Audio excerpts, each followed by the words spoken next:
Good morning, everyone. Good morning. We're going to get started a little bit early. We have a full house and a number of things to get through, so we're starting early. If you would, please join me in the pledge to the flag.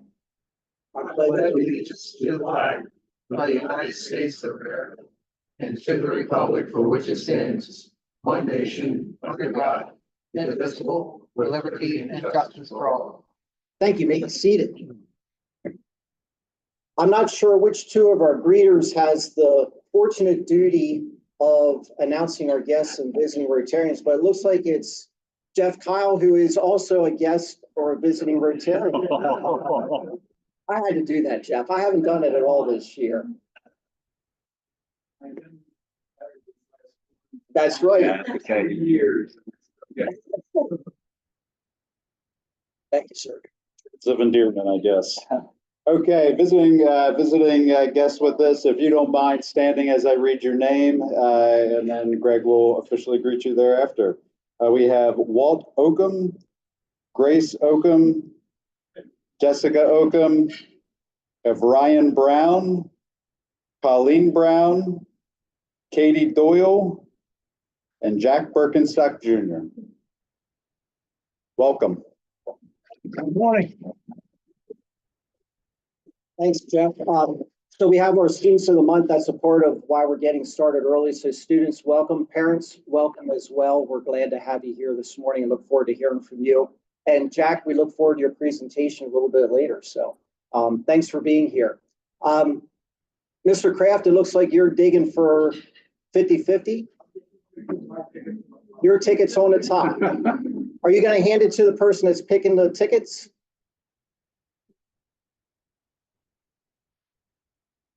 There you go.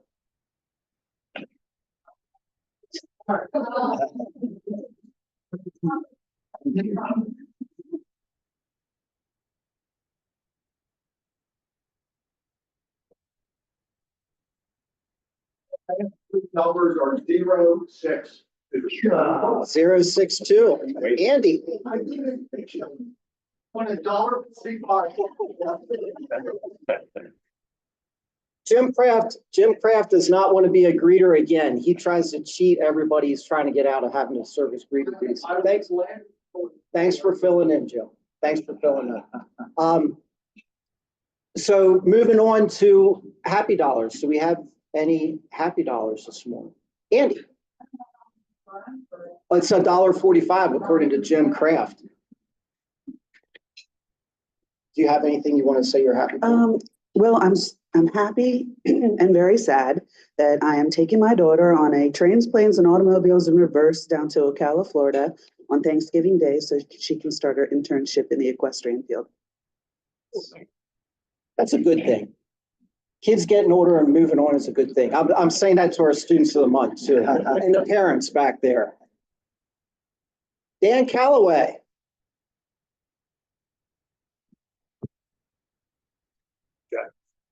All right. I had a really cool experience. And so my eldest son, who's 8 years old, and I went to Cleveland for 4 days for a goalkeeper training camp. It was literally just to see, all right, you say you like this, let's go see if you like it. So we got ice cream bars at Target. This is a story about ice cream. We got ice cream bars at Target. We came back and we were at the hotel and he went to eat his first ice cream bar. And they're Mickey Mouse bars. And like any good father, I bit the ear off. So I bit the ear off and I handed him and he protested like you wouldn't believe, right? So the next time I went to eat an ice cream bar and he came up to me and he was like, hey, you owe me an ear. And I said, fair's fair. So I offered him an ice cream bar and he ate the ear. The next morning or later in the afternoon, he got up and he was eating an ice cream bar. Before he took a bite of his ice cream bar, he walked up to me and he offered me the ear. And I realized in that moment for the rest of my life, hopefully, my son and I have a thing. And I'm going to be fine.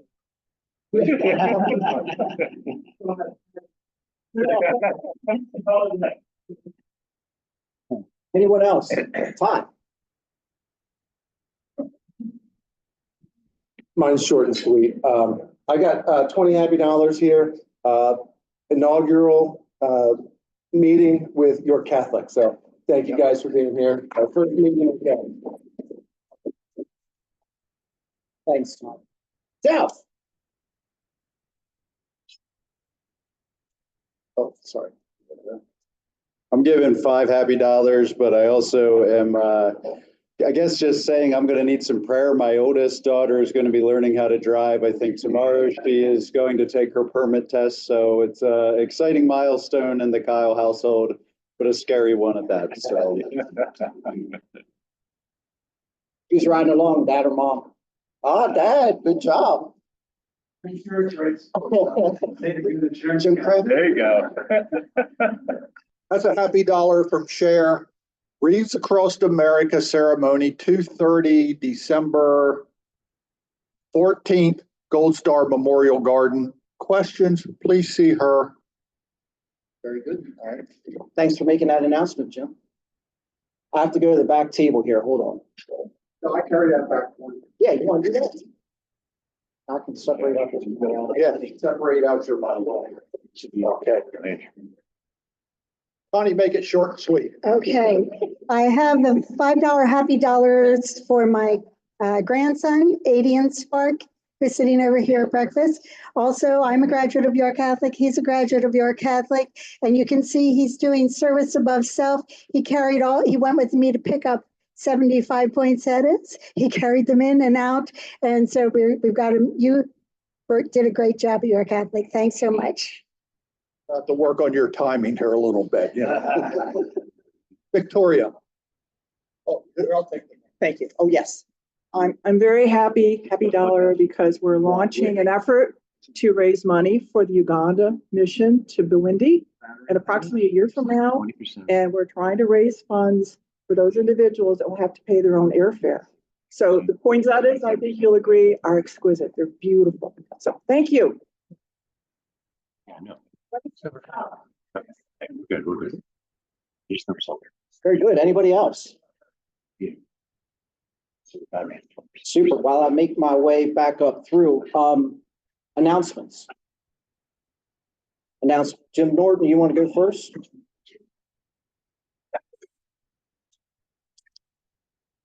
Morning, everybody.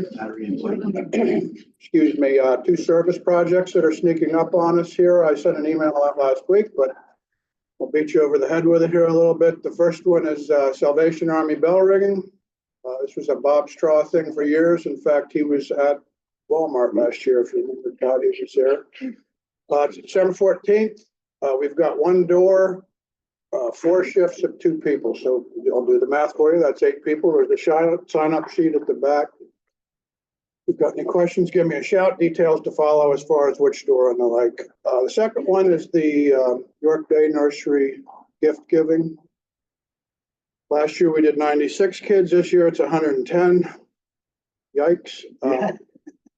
I had that discussion with them that we're not going to be giving them Xboxes. These are going to be simple toys. We did well last year, and they were practically in tears when I dropped the stuff off. So they're very appreciative. I highly recommend Five Below. I went there Saturday and took care of 21 kids for about $100. So it can be done. I'll be happy to do shopping if you want to give me a few bucks.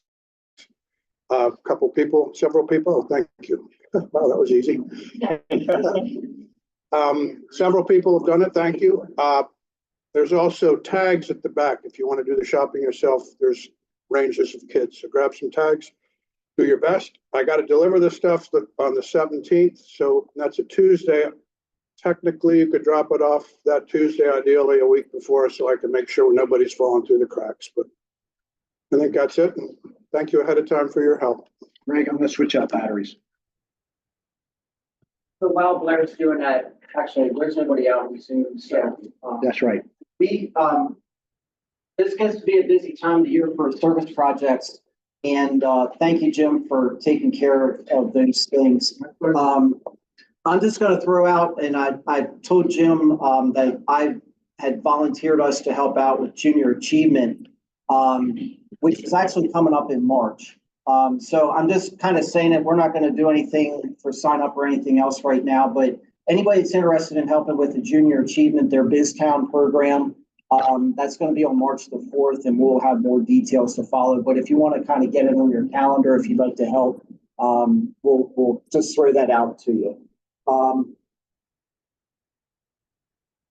Any other, Todd King, do you want to make an announcement on the holiday party?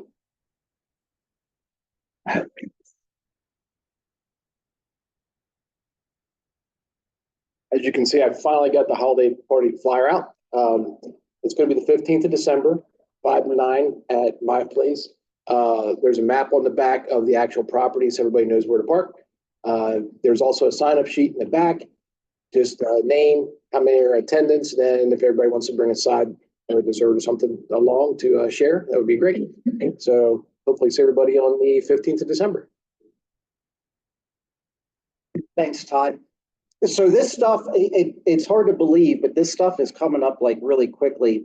So just pay attention to these different things. I know they're kind of bunched up into maybe a 1 or 2 week time period, but just pay attention to the different things that are taking place and sign up, join whichever you can as far as those events relate to you. Any other announcements to be made?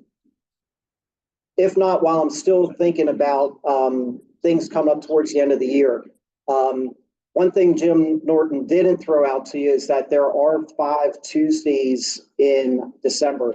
Did we find out yet whether our daily bread? Okay. Okay, so that's that would be a day where we would serve lunch at Our Daily Bread. We'll find out whether we're still committed to doing that because that is a holiday or the day before New Year's Day. So we'll look into that and let you know. But speaking of which, we will not have our regular Tuesday meeting on the 31st.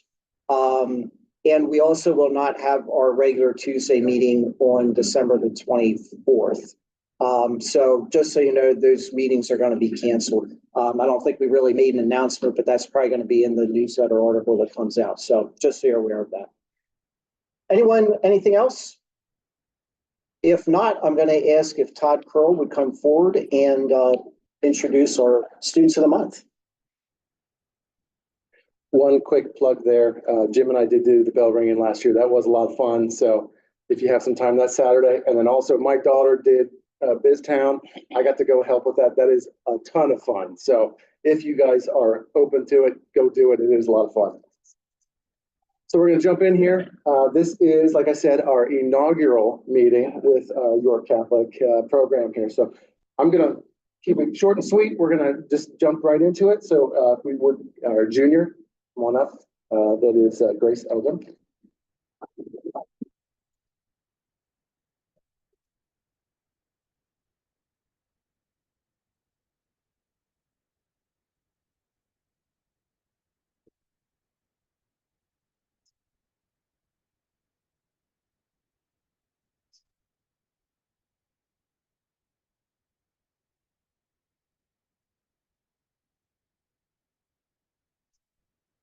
Testing. Oh, thank you. Good morning, esteemed Rotarians, family, and friends.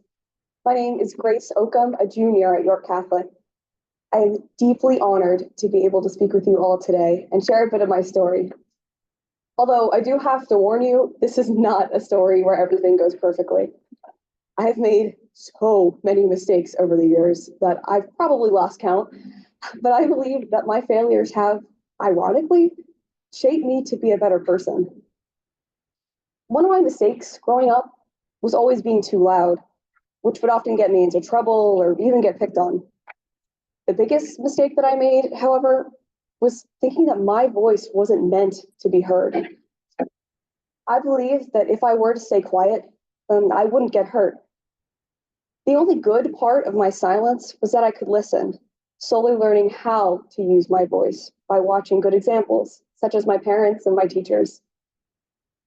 I took what they had to say and slowly began to speak again.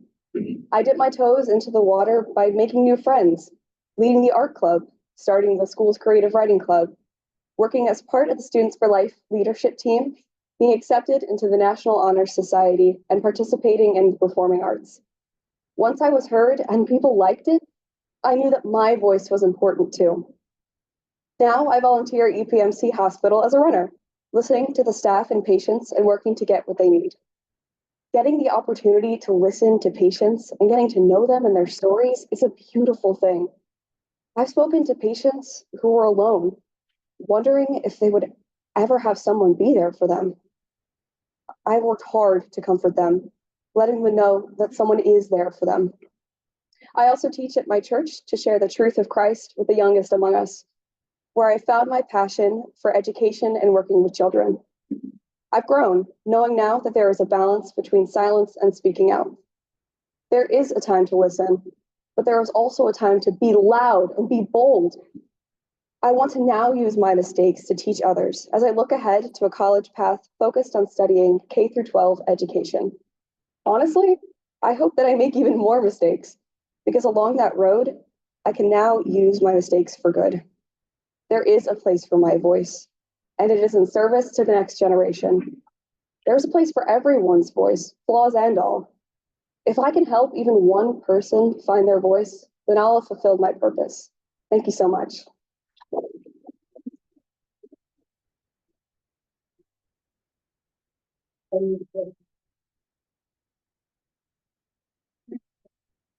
I'm looking at Grove City College at the moment. Close to the border of, yeah.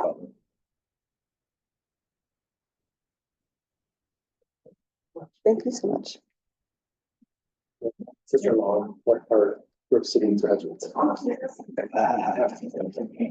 All right, well, let's jump right in. Our senior is Ryan Brown.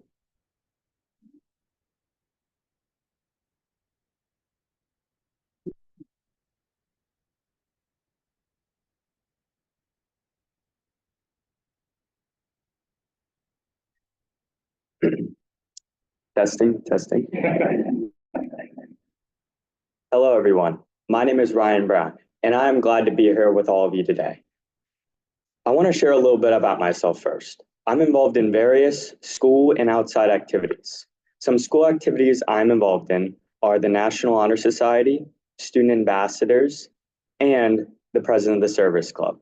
Some outside activities I'm involved in are having 3 different jobs, playing on 3 different soccer teams, and involvement in serving St. Rosalima Church. My service experience is impacted by how I was raised and my experiences throughout my life. I was raised in a Christian household with parents, like my mom there in the back, my dad could not make it, always taught me to care, love, and give to others. My experience has motivated me to help more people and provide more to others. One particular experience in my life was not long ago, my junior year. I was helping out at the York Helping Hands with my York Catholic soccer team. I was handing out food to the homeless, and one older gentleman came up to me in the beginning of the line. Right in front of me, he started crying, and he told me that his wife passed away a few days ago because he did not have enough money to buy medicine and food. He was so appreciative that we were out handing out food to the homeless. This one experience changed me entirely to devote myself to serving others just as God served us. I have a variety of experiences in my life helping others because of the service club I made at my school. The club helps provide service opportunities to the students of York Catholic and helps organizations thrive. The service experiences I am closest to the most are the Catholic Harvest Food Pantry and St. Rosalima Parish. At the Catholic Harvest Food Pantry, I help organize, provide, and carry out food for the homeless. At St. Rosalima Parish, I help with open houses, I altar serve, and I helped clean the surrounding areas of St. Rosalima Elementary School. I want my future plans to be connected to helping people. So I want to continue my career in the medical field in nursing. I want to pursue this career and also volunteer on the side to serve others. I could write a whole documentary on myself and what I am passionate about, but I hope you all learn a little bit about me and who I am, my experience with service, and my plans in life to continue to pursue that passion. Thank you.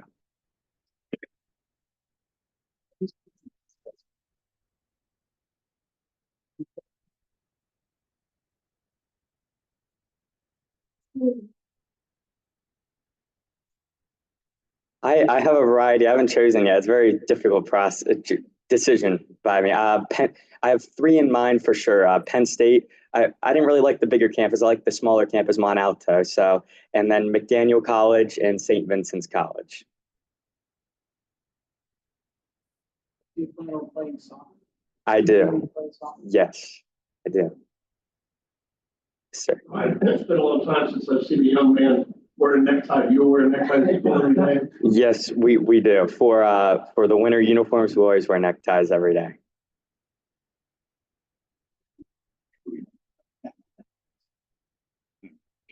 Thank you. Really. You know, what's the next guy? Once in a while.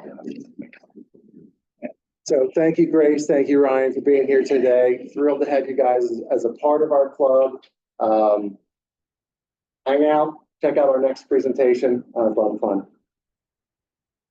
Thanks, Todd. One more round of applause for our students.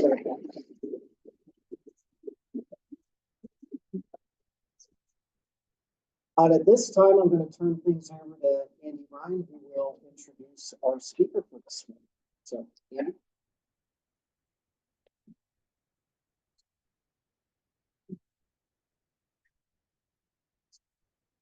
Good morning, everyone. Good morning.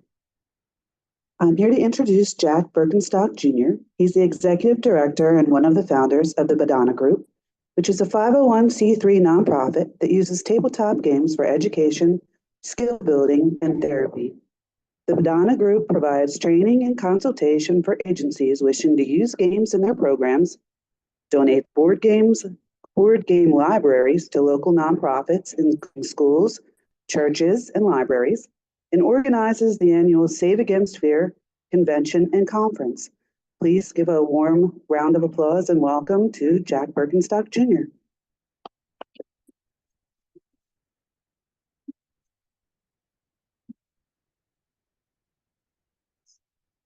Yeah, props. Yeah. Oh, we always have props. Okay, yeah, there's a switch on this. Well, my glasses aren't all that reliable, but I'll do what I can. Good morning, everyone. How are you? I believe the joke of the day is testing 1, 2, 3. Yeah, I just want to make tough acts to follow, but future's so bright I gotta wear shades. So good morning, and thank you, Andrea, for setting this connection, of course, to the entire Rotary. Thank you for this opportunity to share who we are, what we do with you, the community, because that's a huge goal of us. So as was kind of given in the general introduction here, let me, whoop. Hey, whoop. Yep, it's on top. There you go. Oh, there we are. Hold on, let me make sure I didn't skip myself. There we go. There's myself. So just a very brief introduction. I'm a master's level therapist. I've been in the human services field for about 30 years now. I have worked with children in both inpatient and community-based settings. I've also worked with adults with intellectual and developmental disability.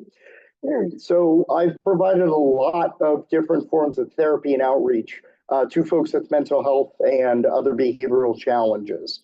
So I got my degree from Lincoln University in 2008 in human services. And I've been a gamer since the age of 12. And I knew kind of firsthand the benefits that role-playing games gave to me to help me find identity, community, and they just kind of helped me through a very difficult time in my life. So kind of as I got older, I figured, hey, why not kind of bring this to other people? Because we at the founding members of Bodhana knew how important it was to kind of explore oneself through play, which is really kind of what our angle is. Because when I say board games and role-playing games, a lot of folks kind of don't know what I'm talking about, and that's okay. For most people, board games and gaming of tabletop is like Battleship, Monopoly, Scrabble, right? We use modern tabletop gaming. So with that, it's basically, we use it as a directed process for individuals to work on goals that they have. So it might be, yeah, using games with dice is a wonderful way to teach someone resilience. Sometimes the die is going to throw your way, and that's okay, because no matter how low that score is, you still got to put it on the Yahtzee sheet, right? Sometimes you win, sometimes you lose. That's just a fact of life, right? So this is just one example of some programs that we've done over the years. This is actually kind of a covert support event that we used to run at a store called 6 Feet Under Games, which is in Gap, PA. Basically, it was a support group for folks and families experiencing autism. So what we did is we got our volunteers and trained folks, and we just run board game meetups on Saturday. It wasn't come and game with the autistic kids, right? Because that's stigmatizing. It was just, no, let's come out and play. Because play is a language that is universal and eternal. So just one example of something that we kind of do, and I'm just going to go over some of our stuff. We run role-playing game groups. These are for kids, teens, and adults with all kinds of different concerns and challenges. We also do what we call our Summertime Adventure Club, which are groups of just for funsies role-playing games. So if you're not familiar with a role-playing game, you make a character and then you make a fictional world and they go through adventures. So it's very instrumental helping people learn to work as a team. It's a very social engagement, so it enhances creativity, expression, builds confidence. We also teach the kids in our groups to be game masters themselves, so then they can go start their own social clubs at their schools, at their libraries, etc. Yeah, we also offer a lot of sliding scale and pro bono treatment. We have some kids who have never had to pay for services thanks to donations to the organization. We also use board games. Like I kind of said earlier, there's kind of two sides to our coin. Here's just one example if anybody would like to see some of the new stuff that's out. This is called Timeline Twist. And it's a game where you either cooperatively or competitively are trying to construct actual events from history. You don't know the date because it's on the opposite end of the card. So you kind of sit and you discuss, what exactly happened first? You know, was it the invention of the bikini or the atomic bomb, right? You know, just weird example. But it's, in general, we believe that games focus on a lot of different skill areas, and we believe that they operate covertly. We actually have provided on each of the tables, there are a bunch of handouts. The one of them is a two-sided card. That's the very colorful one that we have. And it basically explains kind of the 8 key areas of gaming that we feel are beneficial and helpful to people. We also offer a very robust professional consultation and training service. We've been doing what we do since 2009. We were previously based in Lancaster. We moved to York in 2018. We were all set to introduce ourselves to the community. Well, we'll skip that part. So we train organizations and individuals how to integrate gaming, and that's teaching educators, social workers, therapists, counselors, as well as different community hubs. We're actually just now finishing up a training series for an agency in Ohio, and we've helped establish at least 6 different support hubs for folks with autism across the state of Pennsylvania through training. So yeah, another big, huge part of what it is that we do. We also have contributed research to the field of study of how to integrate gaming. We have published research through Harrisburg University of Science and Technology. Study was published in 2022 in the Journal of Social Workers Groups. And that's basically one of the things that we go to a lot of conventions and a lot of professional conferences, and we speak to other professionals on this way to deliver therapy and capacity building to people. So again, it's really a passion that we never shy away from talking about. And of course, we also, speak, fundraise. Next month, we'll be going to PAX Unplugged, which is a huge gaming convention in Philadelphia. Has about 60,000 people. As was mentioned earlier, we run the annual Save Against Fear convention. It is our fundraiser event. It was just held this past November 8th through the 10th at the York Expo Center. It was our 2nd year at the Expo. This is actually courtesy of a very generous grant from Explore York to help kind of establish this as York's gaming event. Have our own convention. It's a very family-friendly event that we do. See some pictures here of a lot of the crowds, as well as the professional conference, where we actually were able to gather speakers from Canada, Florida, California, Oregon, to come and speak about how they integrate games. So it was also an opportunity for us to kind of get professionals to network, because this is kind of a very emergent and new modality in a way it's being taken seriously. That's actually a picture of those 4 folks are actually game designers from across the country and all the different games that they designed and brought. We also, this I'm very much proud of, we actually formalized this last year, or this past year. We call it Give Meeples to the Peoples. So if you don't know the term meeple, it stands for my people in a board game. So it's a new term that they use to describe a pawn that you use in a board game. And this is basically our community donation program. This is probably one of the biggest things that we've done in the last year. I think we've donated about maybe 800 games to the York County Library System. We also have just recently reached some partnerships with the 18 South Youth Center and Red Lion. We're going to be providing Christmas presents to all of the kids at the youth center. And that's courtesy of the fact that we've received in the last year over $80,000 in product donation from the industry, as well as private collectors and donors. And we just play it forward. So our idea is, you know, we got enough games. We have a library of about 3,000 that we take out to do events and such. So let's give other people these games. Speaking of which, if any drives that you're doing involve Christmas presents, please grab our info. I have tons of games looking for good homes.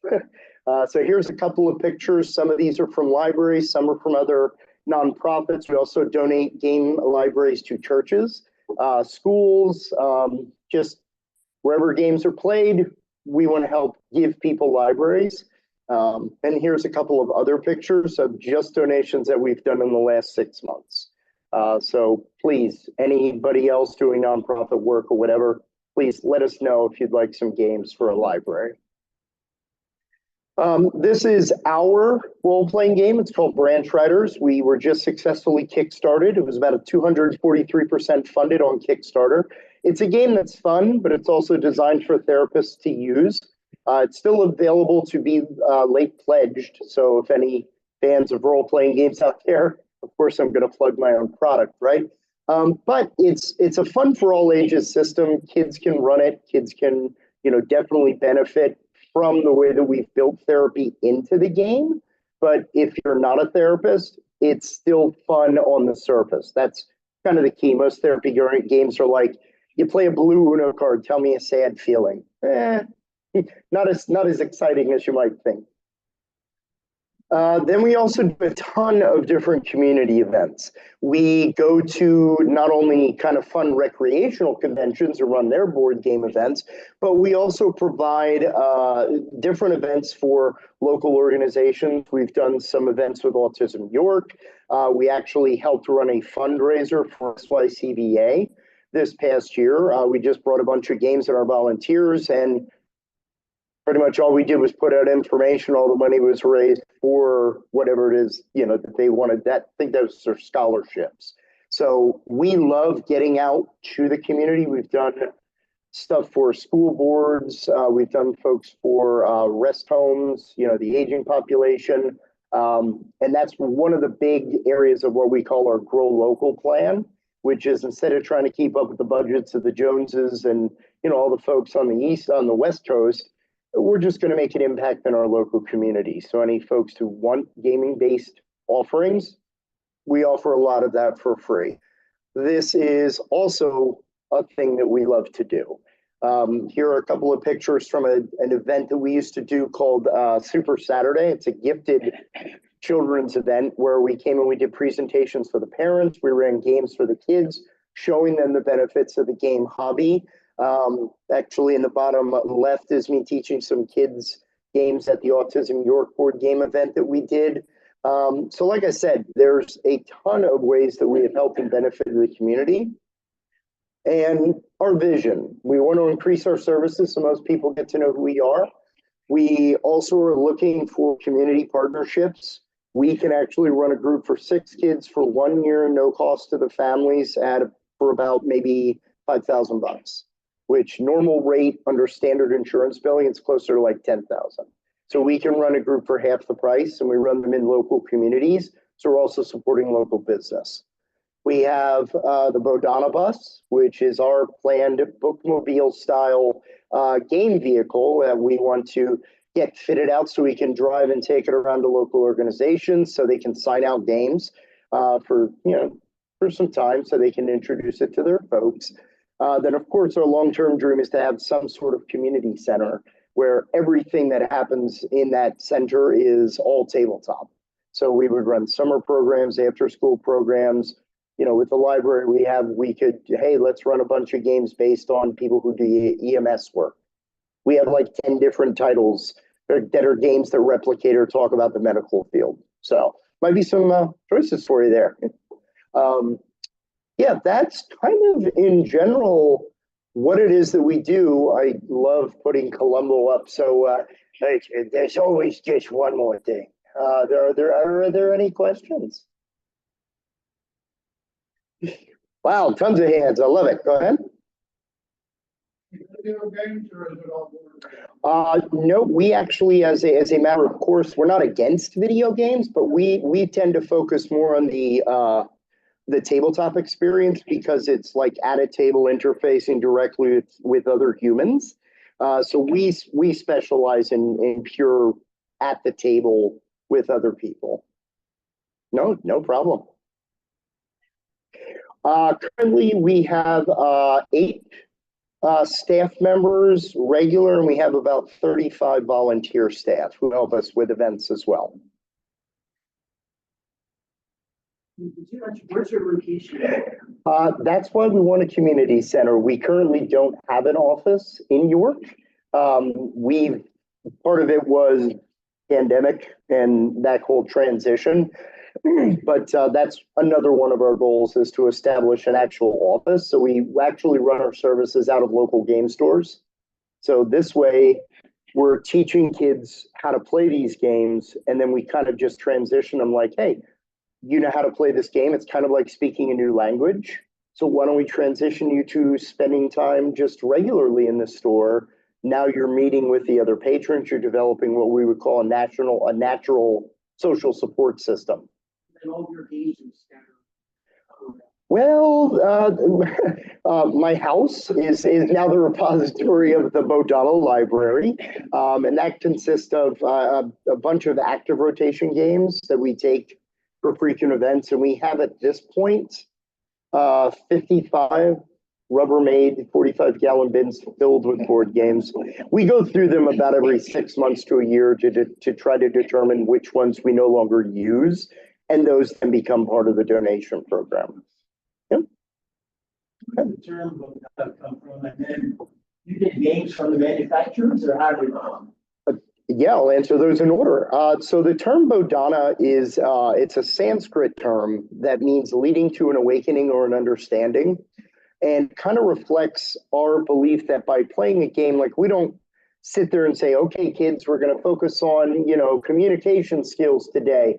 We just pick a game that fits what the goal is that we're working on, or what skill we want the child or the client to develop. And we just play the game. So to play the game and win the game, you have to use the skill that's involved. So it naturally teaches the person. And a lot of times in role playing, when you're taking on the role of a character that's going through these simulated adventures, it's kind of like make-believe with rules is the way we describe it. Basically, people kind of realize, like, wow, I really like this, or wow, this is an area of life that I never realized I wanted to talk about. Like, people come to these understandings through the language of play. So that's where the terminology comes from. And to answer the second question, yeah, the $80,000 in donation, that was purely from the gaming industry. We're going to PAX next week, actually, as I mentioned before. That's a huge convention, and my job at the convention is I run around like a nut, pretty much asking all the different companies, hey, would you like to donate some games to our nonprofit? And last year at that event alone, I think I came home with about 10,000 in game donation just from that event alone. Then we go to about 2 or 3 other major events throughout the year, and we have one family near Philadelphia who's donated about $10,000 in games over the last 3 years. So if you got any games in your closet you're not using, we are a 501c3, and we'll find those good homes. Our general rule is, if we don't have it in the library, we put it there first to use for programs. Otherwise, it goes to other people. So, excellent. Any other questions for Jack? If not, Jack, I didn't mention this to you before the meeting, but what we do is for each of our presentations, we like to donate a book to the Logos Academy in your honor. So I'm going to have you sign a card after our meeting here. Excellent. And this book will go into the Logos Academy. So let's all thank Jack for his presentation.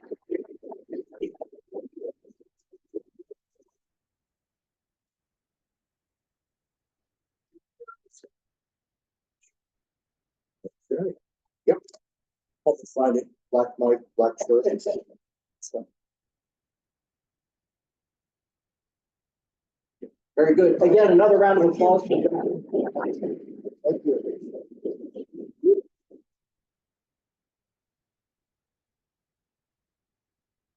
Unless anybody has anything else, I think our meeting is adjourned. I hope that everybody has a wonderful Thanksgiving.